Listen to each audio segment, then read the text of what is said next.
Assalamualaikum warahmatullahi wabarakatuh. Nama saya Emyasa Maulana dari Prodi Manajemen Pendidikan Islam.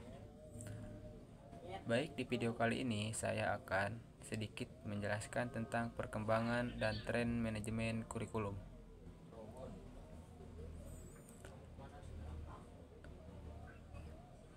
Ada beberapa pembahasan di video kali ini. Yang pertama yaitu ada perkembangan kurikulum sentralistik, kurikulum desentralistik, perkembangan dari fokus pada hafalan ke penguasaan kompetensi, peningkatan peran teknologi, pendekatan pembelajaran berpusat pada siswa, kurikulum adaptif dan fleksibel, integrasi nilai-nilai global dan lokal dalam kurikulum. Yang selanjutnya itu ada tren dalam manajemen kurikulum. Baik, langsung saja untuk mempersingkat waktu, kita masuk ke dalam pembahasan yang pertama, yaitu tentang kurikulum sentralistik. Sentralisasi ini berada pada tingkat pemerintah pusat, sedangkan pada negara federal, sentralisasi dapat pada tingkat pemerintah federal juga atau pusat atau tingkatan negara bagian. Dalam pengembangan kurikulum yang berpusat atau sentralistik ini, tugas, wewenang, dan tanggung jawab pengembangan kurikulum dipegang oleh pejabat pusat. Manajemen kurikulum sentralistik menghasilkan kurikulum nasional, satu kurikulum yang berlaku di seluruh wilayah negara. Dalam manajemen kurikulum sentralistik, mungkin seluruh perangkat kurikulum mulai dari landasan atau dasar-dasar pengembangan kurikulum, struktur dan sebaran mata pelajaran, silabus atau garis-garis besar program pembelajaran, rincian materi dan kegiatan pembelajaran, buku, media, alat penunjang, penilaian hasil belajar, serta pedoman-pedoman pelaksanaannya itu disusun oleh pusat. Nah, selanjutnya itu ada kurikulum desentralistik. Dalam manajemen kurikulum desentralistik ini, penyusunan desain pelaksanaan dan pengendalian kurikulum, evaluasi dan penyempurnaannya dilakukan secara lokal oleh satuan pendidikan sendiri.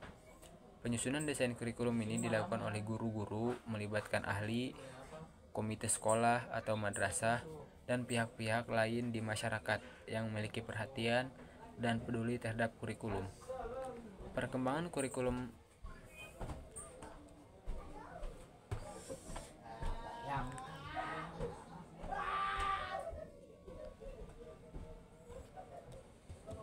selanjutnya yaitu ada perkembangan dari fokus pada hafalan ke penguasaan kompetensi. Baik, selanjutnya yaitu ada perkembangan dari fokus pada hafalan ke penguasaan kompetensi. Pergeseran paradigma dari fokus hafalan ke penguasaan kompetensi ini menandai perubahan mendasar dalam cara kita memandang dan melaksanakan pendidikan. Pendidikan tradisional seringkali menekankan hafalan fakta dan informasi. Meskipun hafalan penting, ia tidak menjamin pemahaman atau kemampuan untuk menerapkan pengetahuan itu sendiri. Siswa mungkin mampu mengingat informasi tetapi tidak mampu menggunakannya untuk memecahkan masalah atau berpikir kritis.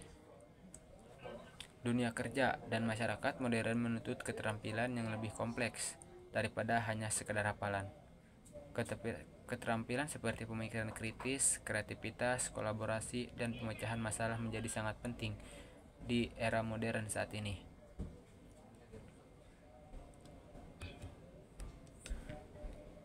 Nah, selanjutnya kita akan masuk ke dalam pembahasan yaitu peningkatan peran teknologi dalam pembelajaran.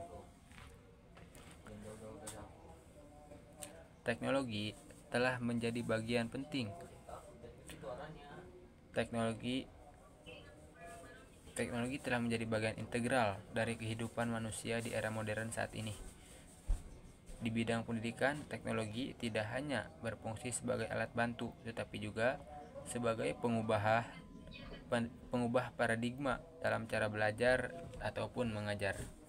Dengan berbagai inovasi yang harus berkembang,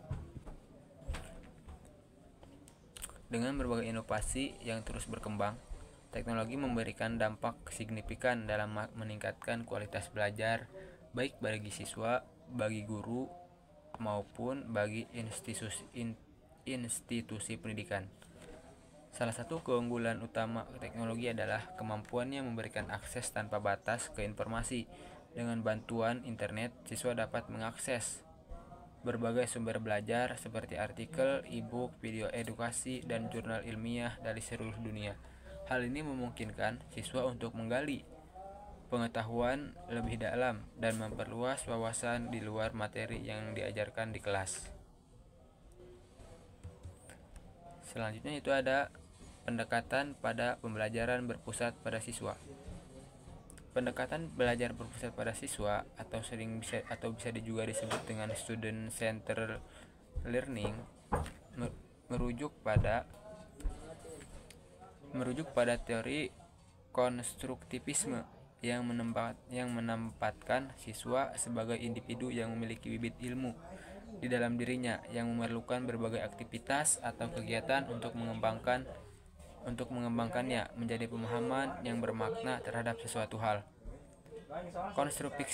Konstruktivisme ini mengusulkan pengetahuan siswa tidak diperoleh dari dunia luar secara pasif atau ditanamkan sebagai representasi a priori dalam pikiran, tetapi dibangun oleh kemampuan berpikir untuk secara aktif mengeksplorasi dan mengembangkan menjadi suatu fenomena yang bermakna bagi dirinya sendiri. Perubahan paradigma dalam proses pembelajaran yang tadinya berpusat pada guru atau teacher concern menjadi pembelajaran yang berpusat pada siswa atau diharapkan agar dapat mendorong siswa untuk terlibat secara aktif dalam membangun pengetahuan, sikap, dan perilaku. Dengan demikian, siswa dapat memiliki kemampuan belajar mandiri dan pengalaman atau keterampilan belajar kooperatif. Dalam proses pembelajaran yang berpusat pada siswa, maka siswa memperoleh kesempatan dan fasilitas untuk membangun sendiri pengetahuannya, sehingga mereka akan memperoleh pemahaman yang mendalam. Selanjutnya yaitu ada kurikulum adaptif dan kurikulum fleksibel. Apa itu kurikulum adaptif? Kurikulum adaptif adalah kurikulum yang dimodifikasi dan diadaptasikan atau disesuaikan dengan kebutuhan atau kondisi, kemampuan, dan keterbatasan peserta didik. Dalam kurikulum adaptif, rencana program pembelajaran ini disesuaikan dengan kebutuhan dari masing-masing siswa yang berkebutuhan khusus. Nah, yang kedua yaitu ada kurikulum fleksibel.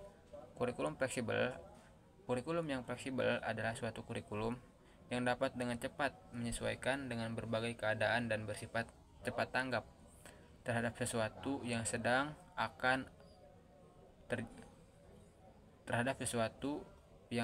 atau akan terjadi. Kurikulum harus bersifat lentur, artinya kurikulum itu harus bisa dilaksanakan sesuai dengan kondisi yang ada di lingkungan masyarakat. Nah, selanjutnya yaitu pembahasan kita itu ada integrasi nilai-nilai global dan lokal dalam kurikulum. Integrasi nilai-nilai lokal dan global menciptakan keterhubungan antar budaya yang sehat. Mahasiswa belajar menghargai perbedaan dan membangun hubungan yang saling menguntungkan dengan sesama siswa dari berbagai belahan dunia. Melibatkan nilai-nilai lokal dalam kurikulum membantu mengatasi stereotip dan prasangka. Siswa belajar melihat masyarakat dari perspektif yang lebih mendalam mengenai nuansa budaya yang mungkin terabaikan. Integrasi nilai-nilai lokal dapat mempengaruhi kebijakan pendidikan untuk menjadi lebih kontekstual. Ini menciptakan pendekatan pembelajaran yang lebih relevan dengan kebutuhan dan tantangan yang dihadapi oleh masyarakat setempat. Yang selanjutnya yaitu ada tren dalam manajemen kurikulum. Tren yang pertama yaitu ada kurikulum berbasis kompetensi. Kurikulum berbasis kompetensi ini bisa disingkat dengan KBK dapat diartikan sebagai suatu konsep kurikulum yang menekankan pada pengembangan kemampuan melakukan tugas-tugas dengan standar formasi tertentu, sehingga hasilnya dapat dirasakan oleh peserta didik berupa penguasaan terhadap seperangkat. Kurikulum berbasis kompetensi ini diarahkan untuk mengembangkan pengetahuan, pemahaman, dan kemampuan, nilai, sikap, dan minat peserta didik agar dapat melakukan sesuatu dalam bentuk kemahiran, ketepatan, dan keberhasilan dengan penuh tanggung jawab. Kurikulum berbasis kompetensi ini memfokuskan memperoleh kompetensi-kompetensi tertentu oleh peserta didik.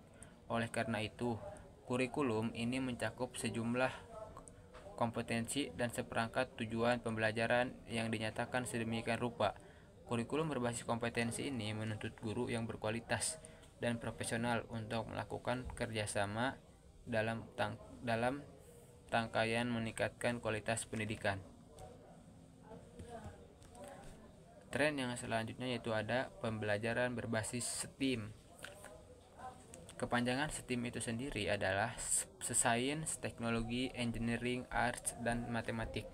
Merupakan sebuah pembelajaran tentang bagaimana cara mengkolaborasikan atau menerapkan kelima ilmu di atas, pengetahuan, teknologi, teknik, seni, dan matematika secara komprehensif sebagai pola pemecahan masalah. Dengan kata lain, siswa dituntut untuk mampu menganalisa dan berpikir kritis dalam mengelola data dan menyelesaikan suatu masalah kehidupan sehari-hari. Melalui pembelajaran STEAM, siswa akan terlatih untuk menganalisa permasalahan-permasalahan yang ada dengan menggunakan berbagai pendekatan, baik itu sains, teknologi, teknik, seni, maupun matematik. Selain itu juga, siswa akan terlatih untuk berpikir kritis dan kreatif. Nah, tren yang kedua yaitu ada hybrid learning dan blended learning. Hybrid learning adalah proses pembelajaran sinkron yang mengombinasikan antara penyampaian secara daring maupun tatap muka. Sedangkan blended learning adalah proses pembelajaran yang mengombinasikan model pembelajaran sinkron dan asinkron.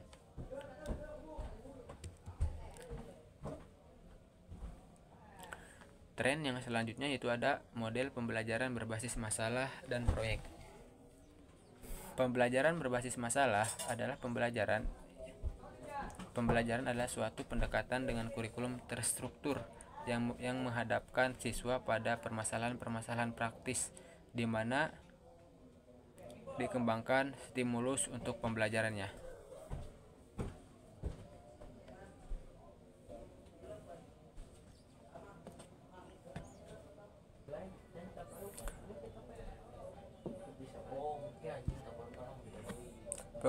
Model pembelajaran berbasis masalah ini adalah model pembelajaran yang menantang siswa untuk belajar bekerja secara kooperatif di dalam kelompok untuk memecahkan suatu masalah. Yang selanjutnya itu ada model pembelajaran berbasis proyek. Project based learning adalah model pembelajaran yang melibatkan peserta didik dalam rangka memecahkan masalah dan memberi peluang peserta didik untuk bekerja secara otonom, mengonstruksi belajar mereka sendiri, dan puncaknya mereka bisa menghasilkan produk karya siswa ternilai dan realistik. Pembahasan yang selanjutnya yaitu ada pendidikan berbasis inklusi dan diferensiasi. Pendidikan inklusif adalah suatu sistem penyelenggaraan pendidikan yang terbuka bagi siapa saja dengan latar belakang berbeda serta kondisi yang berbeda. Jadi pendidikan inklusif ini juga bisa diperuntukkan bagi anak-anak atau bagi siswa-siswa yang memiliki kebutuhan khusus ataupun keterbatasan. Sedangkan pendidikan berbasis diferensiasi ini adalah pendekatan yang memungkinkan guru menyesuaikan strategi pengajaran berdasarkan kemampuan, minat, gaya belajar, dan kebutuhan unik siswa. Yang yang yang terakhir adalah ada pendidikan berkelanjutan. Pendidikan berkelanjutan adalah konsep pendidikan yang tidak terbatas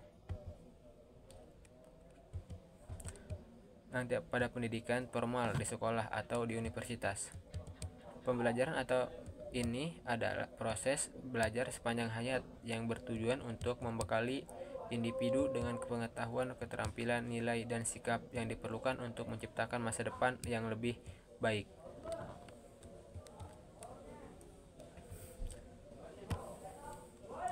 Pembahasan yang terakhir yaitu ada tantangan dalam manajemen kurikulum di masa sekarang atau masa kini.